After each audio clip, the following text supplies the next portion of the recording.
rares sont ceux qui ont vu Dieu au cours de leur vie sur terre.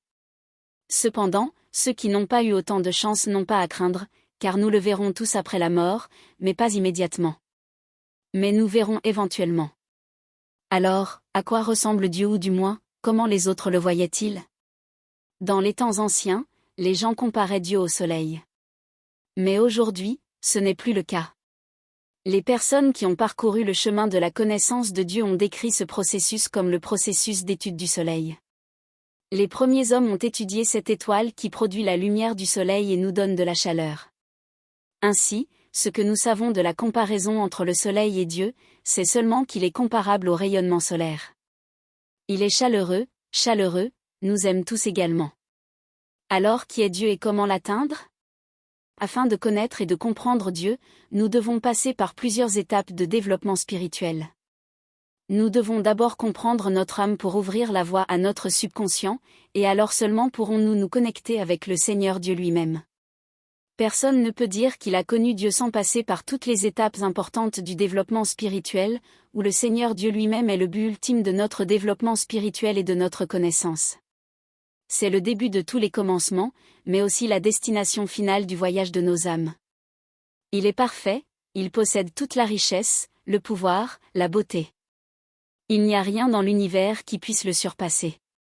Par sa volonté, des univers naissent et des planètes disparaissent. Il a toutes les connaissances à sa disposition. Dieu a-t-il une personnalité? Oui, Dieu a une personnalité, mais en même temps il est impersonnel. Dieu ne peut pas être considéré comme une sorte d'être résident dans un corps.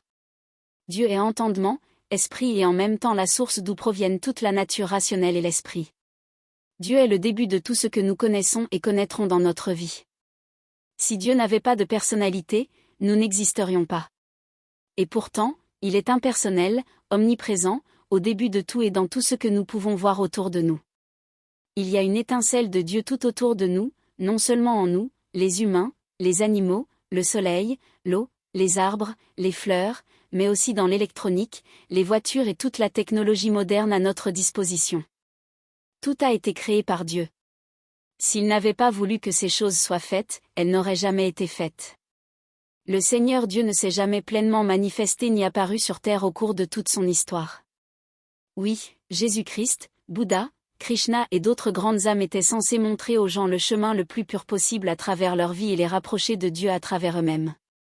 Et ils y sont parvenus, mais même ces grandes âmes étaient limitées d'une certaine manière et n'avaient pas les capacités de Dieu lui-même.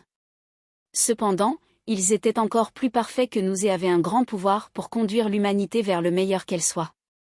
C'est donc un peu un jeu, car même si Dieu est effectivement présent à chaque instant de notre vie, il ne se montre jamais clairement à nous dans son intégralité, et pourtant nous le voyons tout autour de nous et pouvons aussi ressentir sa présence. Pourquoi il en est ainsi, nous ne pouvons que spéculer pour l'instant.